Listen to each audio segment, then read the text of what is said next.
Hey everybody, welcome brokers. Oh, I see we've already got brokers logging in and joining us. Awesome. Hope you're all having a great day.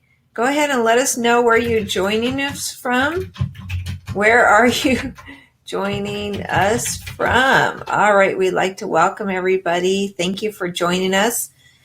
Kudos, my hat's off to you for taking time out of your busy schedule to work on your business instead of all your time in your business. I know that's difficult to make, that transition of stopping work and working on your business, but good job, everybody. I want to make an important announcement is that next week is our week number 10 in this series, and that will be our final week of webinars on Wednesday. We are going to switch to another day, and we don't know what day or time yet, but my schedule is changing, so next week, Wednesday, will be our last Wednesday. Okay, all right, got my armrests. Hey, Janice from New York.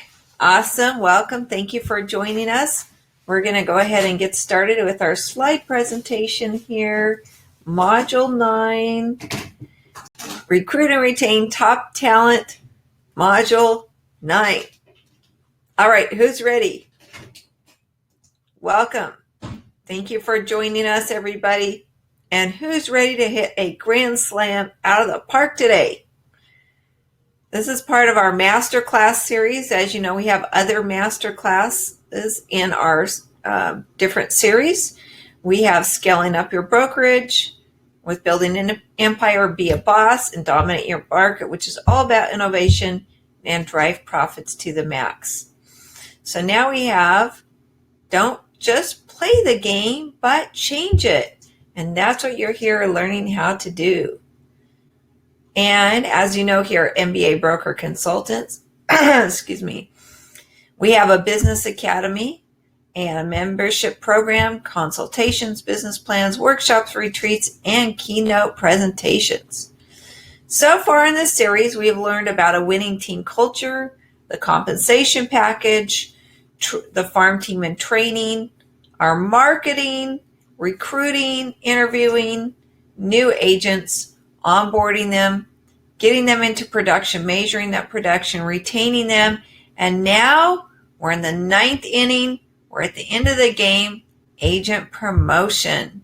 Okay, next week we are going to talk about the last one, which we're calling Game Over. It's our Module 10 agent termination, but today is all about promoting those great agents. Okay, let's get started here. We have our topics today are Leadership Diamond, your succession plan, preparing your team, and building your legacy. We do have an activity workbook, so let me go ahead and put that up for you. Okay, it says Module 9. Please let me know if you're able to download that. It's just a little workbook to help you follow along, take notes, highlight your to-do list, and get that started, get you on the path to executing this plan. And again, you can take all of your activity workbooks from each one of the modules, put them together, and you have a complete workbook. So today's first topic in leadership is about the leadership diamond.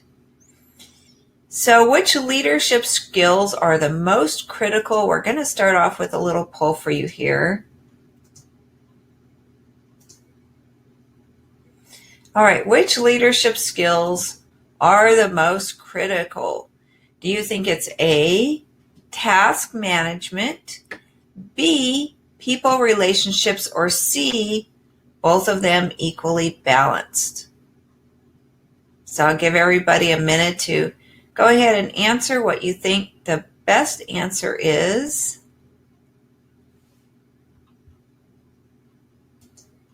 Or you can type it into the chat either way. Okay, so A is task management. Task management is really important because things have to get done. B is people relationships.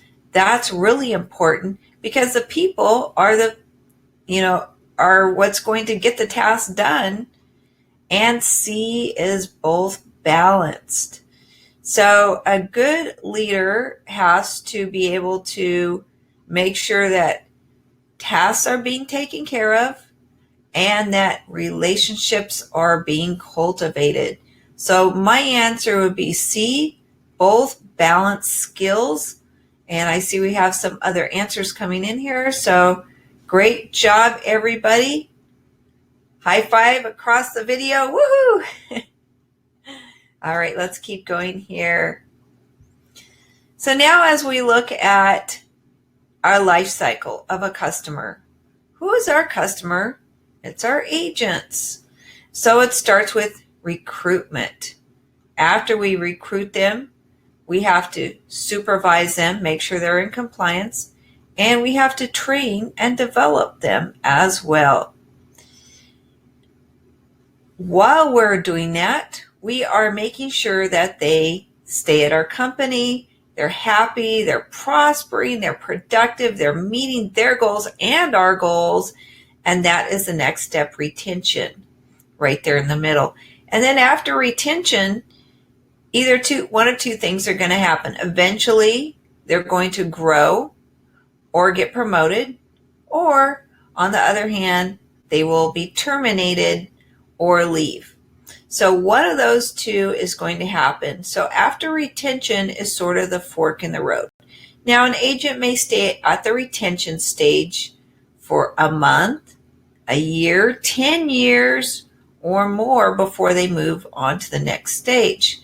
And our goal is to, if they're a great agent that you love having on your team, is to get them to continue upwards on the growth and promotion track. So, top producers may decide to open their own brokerage, and that is definitely the termination route for us because they're going to take all their business with them. I mean, you're talking about wonderful agents and people here who are high producers. So rather than having them think about opening their own brokerage, you can help direct them and have their next step be a leadership role at your company. So you can groom them and prepare them to take over various leadership roles, which we'll be talking about in just a few minutes here. Your goal or your challenge is to make sure that the right person is fitted to the right job.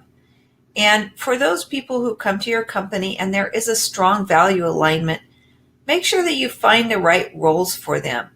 They might not always be the best salesperson, and a person who's maybe not the best salesperson might be good at managing the office overall. So think about finding roles and promoting from within. In other words, rewarding those who have been loyal to you, who have been faithful, who have produced for you, who have shared your vision, championed your cause. They've been an ambassador. They've recruited other agents.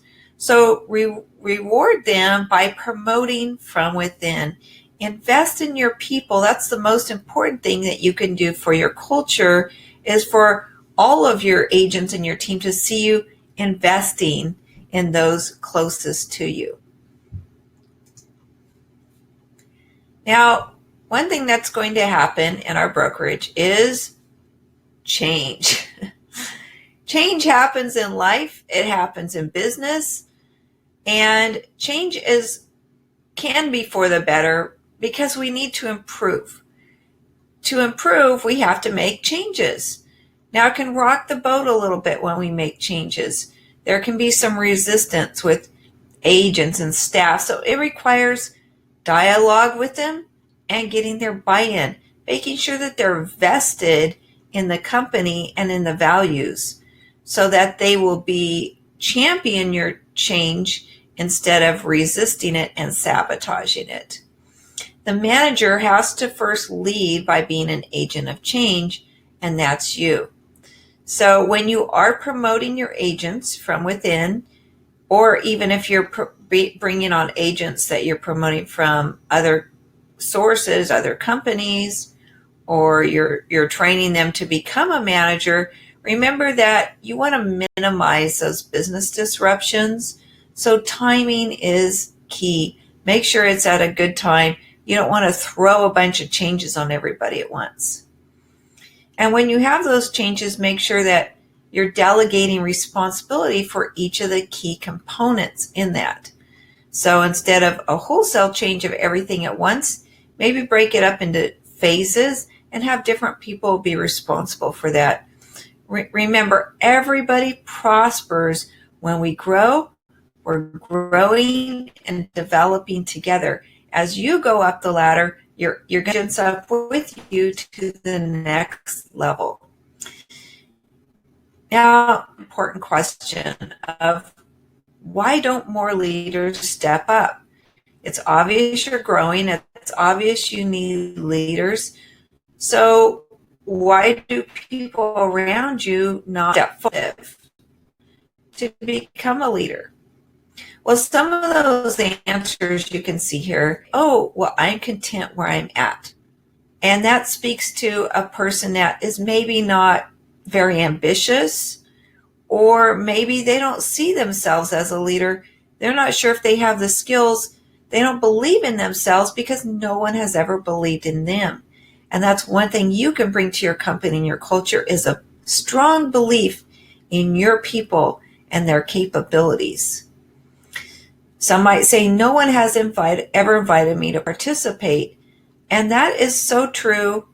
That is sort of a sad commentary, right, on us as leaders if we haven't identified people around us and invited them to come up to the next level with us.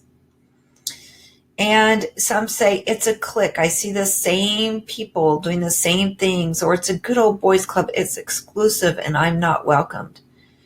And that's definitely not the culture that we're trying to create at our brokerage, is it?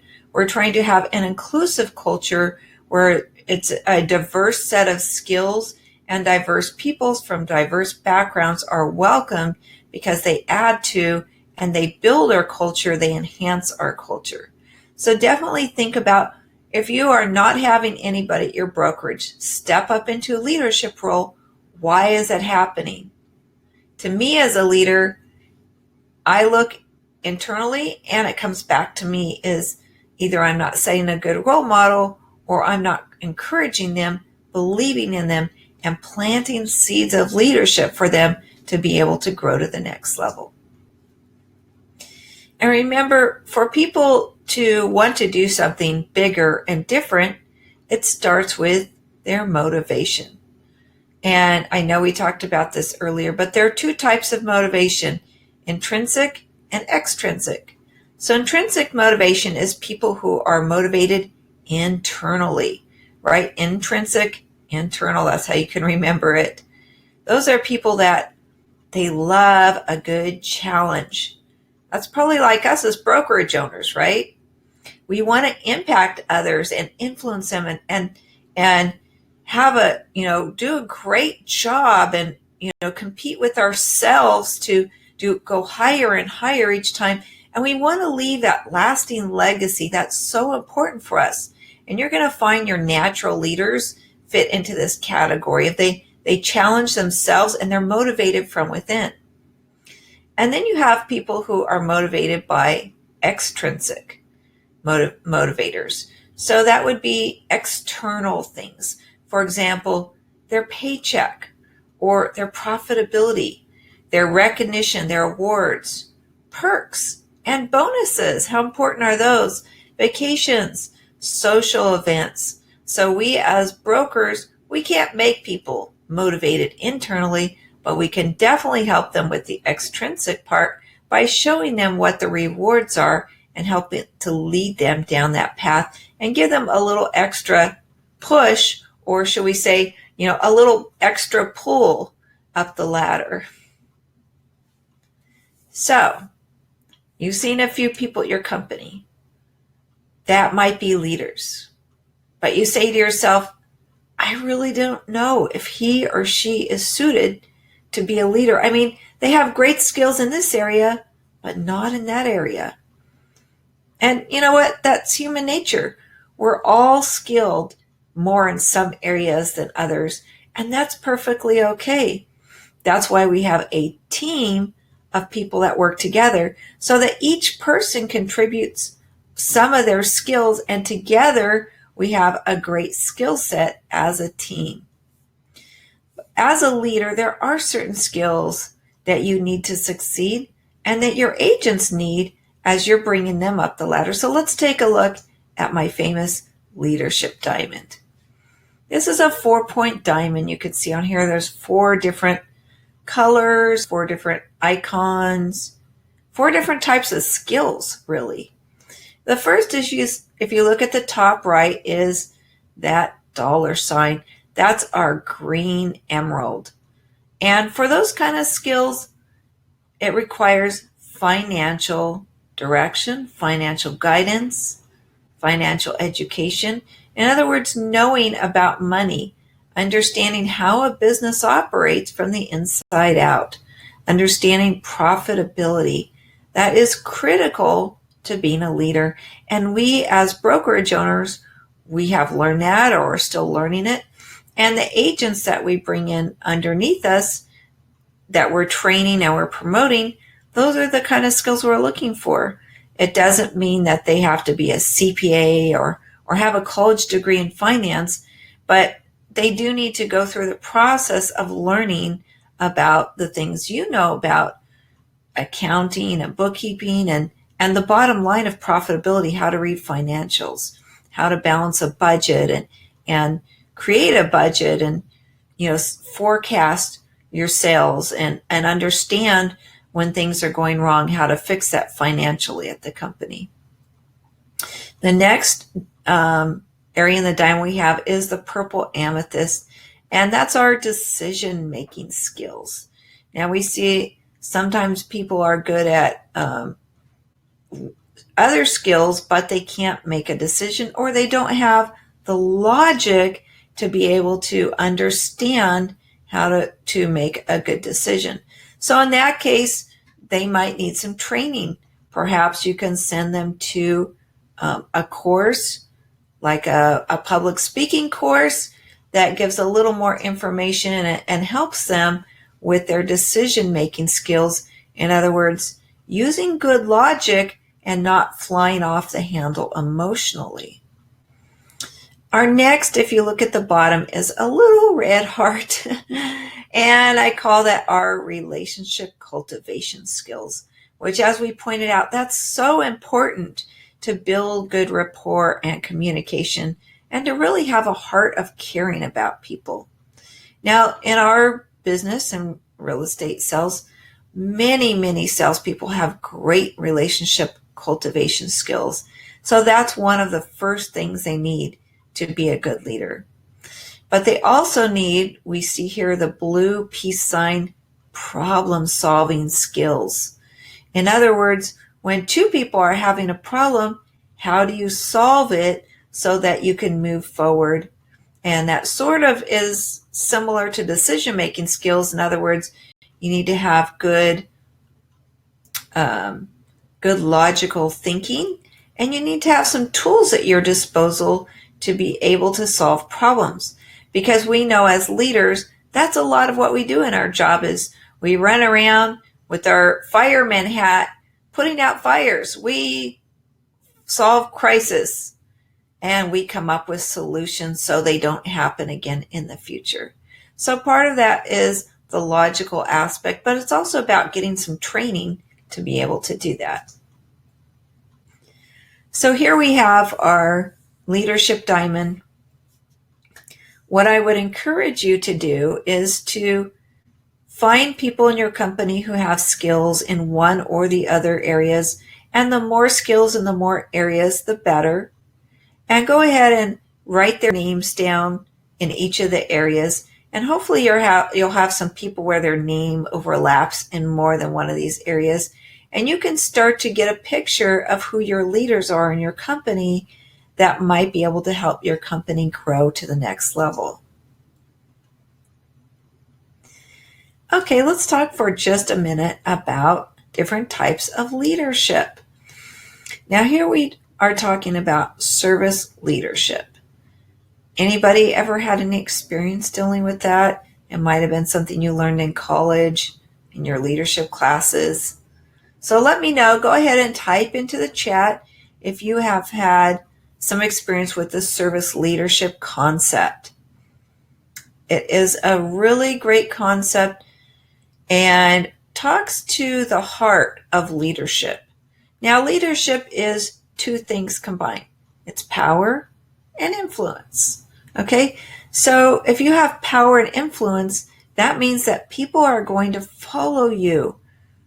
And in order for them to follow you, you want to make sure that you have the highest level of ethics and integrity, because you're going to be a role model. They'll be following your example. Now, we talk about service as well. In our business, it's primarily designed around service. It's around serving buyers, sellers, investors, corporate accounts. It's about serving our agents, right? So it's all about service, giving, contribution. So to be a servant leader means to be humble and caring. In other words, you have a positive attitude, you're thinking about teamwork, and you're helping other people achieve. And as you help others, you are rewarded in return. Now, what does Zig Ziglar say? If you help enough other people get what they want, then you will always get what you want.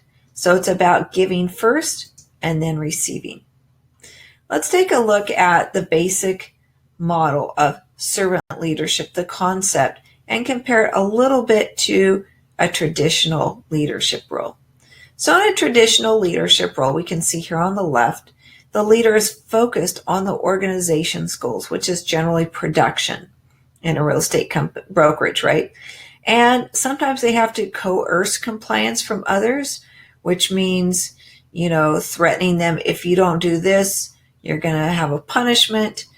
For example, if you're late to work, you'll be written up.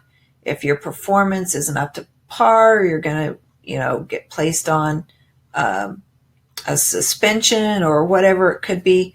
So that's a traditional model. It's basically a top-down power structure. Starts from the top, goes down each level. Decisions come from the top and they go down. And so it's basically all revolves around the top. The president, the CEO, and the staff or the agents serve at the leisure of the organization. Now, on the flip side, we see the servant leader model. The servant leader is a person who has a heart of service. They genuinely listen to their customers. Now, in this case, our customers are whom? Our agents, right? So they're listening to their agents. They're empowering their team, and they're making sure that their agents' goals are met. They're making sure that they are serving their agents and getting them all the tools and resources that they need to be successful and developing their skills, right? So we're focusing on the career success of our agents rather than on the company goals. And so that's the mindset of a servant leader. Now here for you, I have a little bit of a leadership style matrix. You can sort of see there's different leadership styles across the top. We have the authoritative, which is the traditional model or autocratic that we just talked about. We have the participative model, which is also called transformational. We have the servant model, which we talked about a minute ago, also known as an authentic leadership style. And then lastly, we have a hands-off or laissez-faire business model. You can see each of them have different sources of power and different goals and a different hierarchy. And the approaches are different, where, for example, the approach in authoritative is results-driven. The approach in the servant leadership is people-driven, right? Now, in our real estate brokerages, I would say the most common leadership style is probably the hands-off, also known as laissez-faire, because our agents are licensed, they're independent contractors, they're skilled professionals, and so we sort of leave them to do their own job. Okay, and that could be a good business management model too. It may work for your brokerage, depending on your goals, your business model, your values, how you're set up. In this particular business model, the hands off, you can see in the problem solving, they would solve their own problems. Whereas in the servant model, you would have a team that solves the problems. And in the authoritative model, the leader solves all the problems. So definitely I would encourage you to look at some other models besides the authoritative or autocratic model, especially as businesses are changing, evolving, developing to be more transparent and to have more accountability. The business world is demanding that today. So it's important to look at our leadership role and make sure that we're staying up with it. Now there is a skills quiz. So let me get that and go ahead and put that in for you. It's called Leadership Skills Quiz, and it's on the Mind Tools website. Okay, I went ahead and put that in there. Let me know if you can click on it. Oops, it looks like, actually, okay, that was not the right link. The link is broken a little. All right, there we go. There's a link for you. Let me delete the first one because that was wrong. Okay, so there you go is a little link for you to go ahead and take a leadership skills quiz, see where you rank, and then you can share that with your team. Have them take the quiz, those who you're thinking about bringing up the ladder with you. Section 2, succession plan. And let's start with a poll here. What is your exit plan? Is your exit plan A, sell the company, build it up big, sell it for a lot of money, do a merger or acquisition? Is your exit plan B, transfer it to your heirs? In other words, you're training up somebody else to come underneath you that you'd like them to run the company and own the company. Eventually, it could be a child, a family relative. It could be one of your agents at your company or a group of agents. Or is your plan never exit, right? We're never getting out of here. I'm going to work until I croak over. Well, that really is an exit plan because, if you work until the day you die at 100 years old, then probably there will be a different exit once your will readers come along and find out what's in your will. So I would not recommend that as an exit plan. I would say plan something. Okay, so it looks like for the poll, we have 100% saying sell the company. Okay, awesome. Great goal there. So the exit strategy, whether it's to sell your business, will it to heirs, or close the business, your value is going to be based on your company profit. The broker production, you're going to remove from the profits because that's not part of what you're giving away or selling, right? It's based on stockholder value. So you want to begin at the end, start the planning process. Now, envision what you want your company to look like and then work back from there. When you begin at the end, you'll build a profitable corporation that you want to sell for top dollar and then perhaps retire as a shareholder with passive income. So how do you do that? You start at the end, look at what your goals are, and then some people call it reverse engineering, right? Where you're going to look back and say, okay, this is where I want to be, and now this is how I get there. So let's just take a moment, look at your exit plan. Go ahead and type some of these answers into the chat, but what day do you plan to retire? How many years from when your business was established? What will your corporation sell for? In other words, what value have you created? And do you have annual profits to justify it? What's going to be included and which business model? Who would buy your corporation? Would it be a person or an entity? Would an entity want to merge or buy it out? So just take a moment, go ahead and think about that and let me know in the chat bar. Go ahead and type into the chat bar what your exit plan might be or what you're looking at.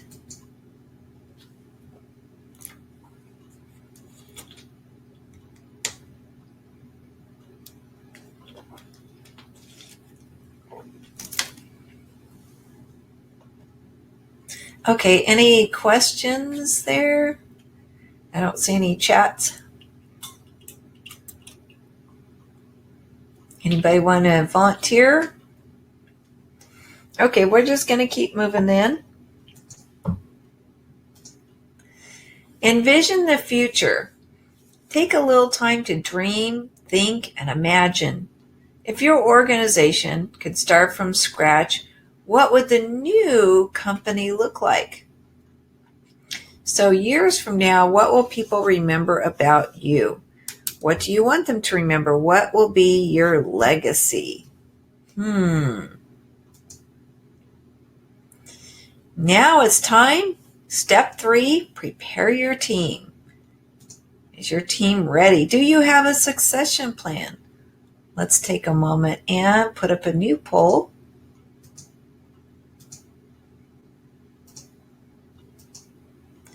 Do you have a succession plan? So the answers are A, yes, I already have a succession plan in place.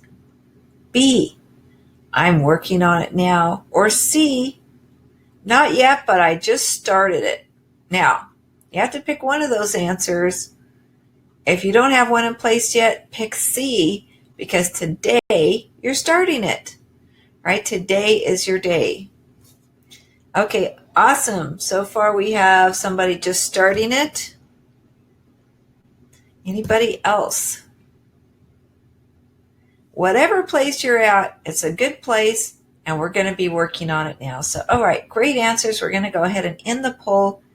It looks like everybody so far said they're just starting their succession plan. So great work, everybody. Woohoo, nice job. People are the center. Our organization is all about people and relationships. Wouldn't you agree with that?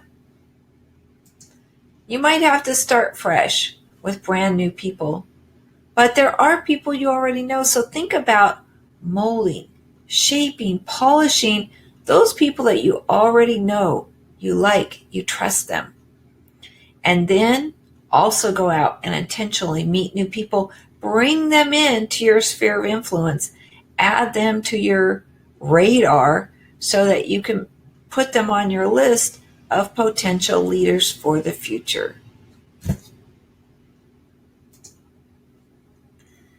People and pipelines are the heart of your organization. People are what is going to keep the organization afloat and prospering and thriving well into the future. So you want to build a pipeline. You're going to cultivate a pipeline or a funnel of prospective leaders.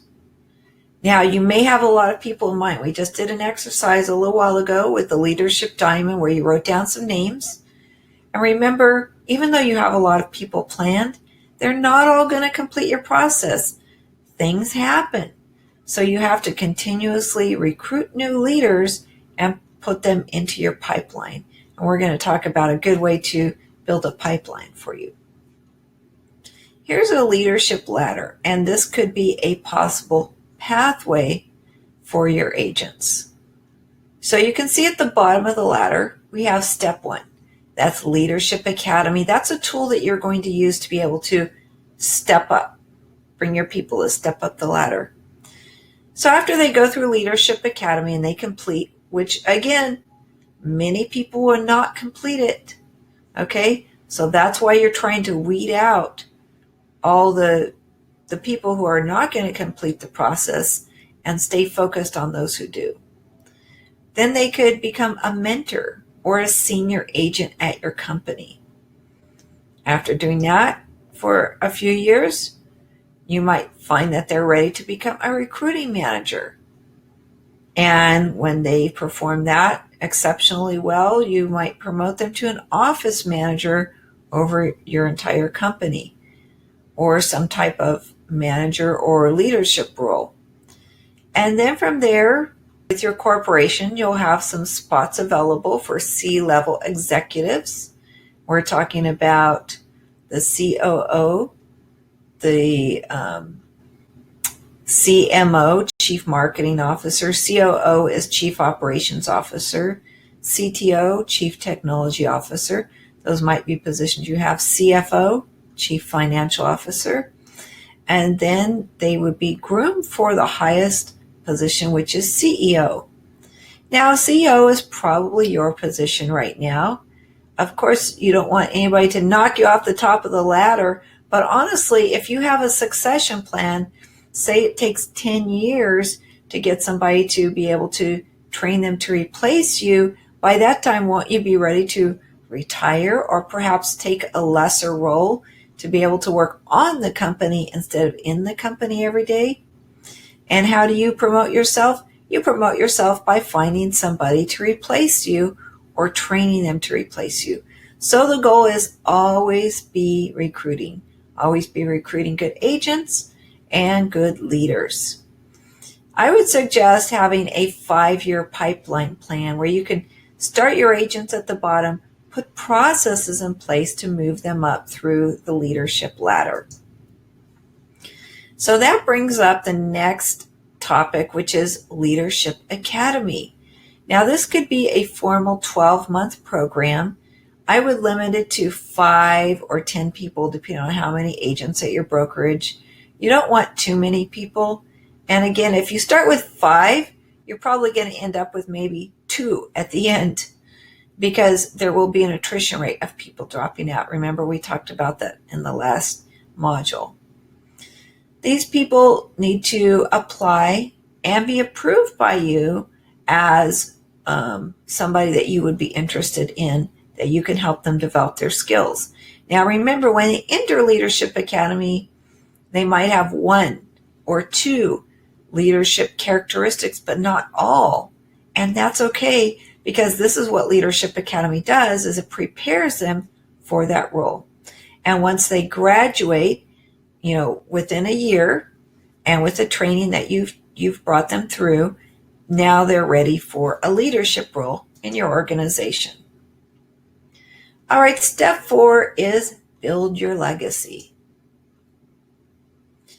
We have potential for greater rewards. As a brokerage owner, you can impact a generation. You can influence an economy. You have an opportunity to leave a legacy in your local community and throughout the real estate industry.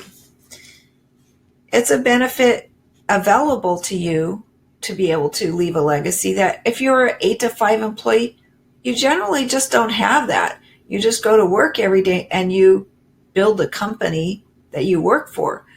You're an entrepreneur, you're a business owner. You have the potential to build your own business that can influence and impact hundreds, maybe even thousands of people during your lifetime. So stay the course. The reward is at the end. It might be hard to see it now, but remember, there is a great reward at the end. Now, if you want to build a legacy of leadership, as we just talked about, it starts with the 5 steps. Now, these are 5 steps in the John Maxwell system, and we'll talk about him in just a minute. But you have to begin by creating the right climate, and that is how you attract prospective leaders. So, number 1, attract the leaders. Number 2, identify those that you'd like to move up. Number 3, nurture them. Nurture is what we talked about in our Leadership Academy. Mentor them, train them, mold them for the next step, prepare them. Number 4 is equip them, which means give them the necessary tools they need. And number 5 is develop, right? So you can see how these leaders can move up the ladder with the assistance that you're giving them.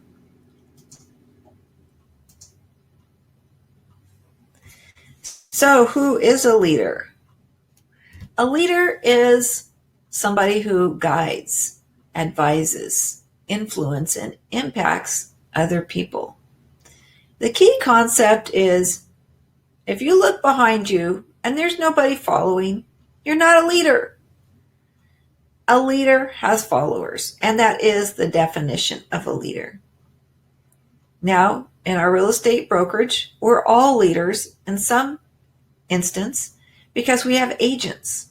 Our agents are following us, they're watching us, we're role models to them, we're examples, and they're learning from us. Many of us are leaders in our careers. We also contribute to the real estate industry, so congrats to you for doing that. But we also are leaders in our communities, in our families, in our faith. So think about that and think about how you're already impacting and influencing others.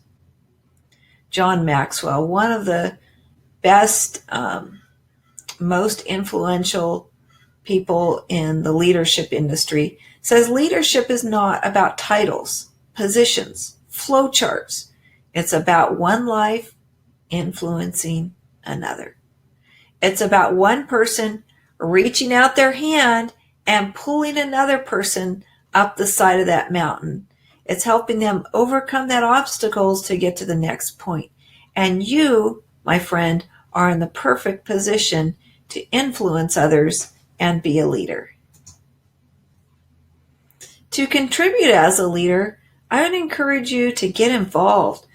Join your local realtor associations, your state and national. Join other organizations in the real estate industry. Think about becoming a mentor to somebody who's an apprentice. Share with them. Contribute to others. Contribute to our real estate industry. Give your advice generously, right? Don't be afraid of people who might copy you or compete with you. So remember, a leader is a person who has people following them. And in your company, in our business, there are many people watching us and following us. So are you a role model? I would say yes. You're here today learning, growing, and developing yourself, your skills, your business, and you're definitely a role model. 10 years from now, make sure you can say that you chose your life. You didn't settle for it. And as an entrepreneur, we are ambitious. We aspire to more and better because we love climbing that ladder. I would encourage you to start by crafting an intentional life by design. And I'm sure that's what you're already doing. And that's why you chose to be a brokerage owner. Remember, success is 99% persistence. The rest is just a lot of hard work. So it's persistence, it's follow-up, it's not giving up, even when there's obstacles, and as we know, there are many, but it's continuing to push through and be diligent. To leave a legacy, you want to create something tangible beyond yourself. A legacy means something that outlasts you, something that when you're gone or you're retired, people will look back and say, wow, I learned such and such from this awesome person who cared enough to take the time and teach me. Generativity is the generations learning from each other and leaving something that will pass along to another generation. So, what do you want to be remembered for? Do you want to retire satisfied and rewarded because you feel like you completed your life mission? Now, another one of my favorite quotes from John Maxwell: a leader is one who knows the way, goes the way, and shows the way. So as we saw before, a servant leader is not a person who demands their way, but it's a person who goes in the right direction and shows other people how to get there as well. In conclusion, what is your legacy going to be? What type of legacy will you leave in your brokerage, in your company, in your industry, in your family, in your community. It's your move. Don't just play the game, change it. Make your move and move your leadership role. Any questions today? We are just about done. We are closing up here. I don't see any questions in the chat. Please let me know if you have any questions.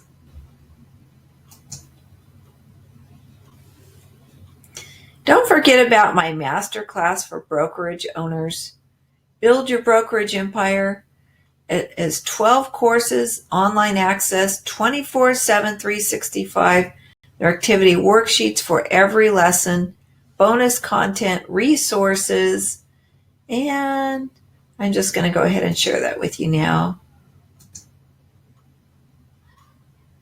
Masterclass. Okay, there we go. Okay, so for a half price discount on Masterclass, if you like this recruiting session, you'll love the Masterclass. The recruiting is a small piece of it, and you have 12 other topics besides it. So really, this will help you get going on the right path. This will help you develop your leadership skills, your business acumen, and really to take your organization to the next level. We call it leveling up, right? All right, so go ahead and click for the half price discount if that's something you're interested in. Now, let's talk about next time. Our next module is going to be our 10th module. This will be our final module, and we're calling it Agent Termination. It's all about agents leaving, whether you terminate them or they terminate you. It goes both ways, doesn't it? So we'll talk about that. It's very interesting. I think you'll really enjoy it. We have some great forms for you, so stay tuned for that. Thank you so much for staying with us today, learning how to recruit and retain top talent, scout, sign, and play the right agents at your brokerage firm. Now, I want to take just a minute to talk about what I said at the very beginning. And what I mentioned was that next week will be my last week doing a Wednesday webinar. The reason is because my schedule has changed and I won't be available on Wednesday mornings anymore. I know it might not be Wednesday in your time, but it's Wednesday morning my time, 10 a.m. So I am looking at either a new day or possibly a new type of format. So if you have any suggestions for me on what day works best for you, what time, format, any of that, please let me know. I would love to hear from you. But again, next week, Wednesday, will be our last webinar in the series.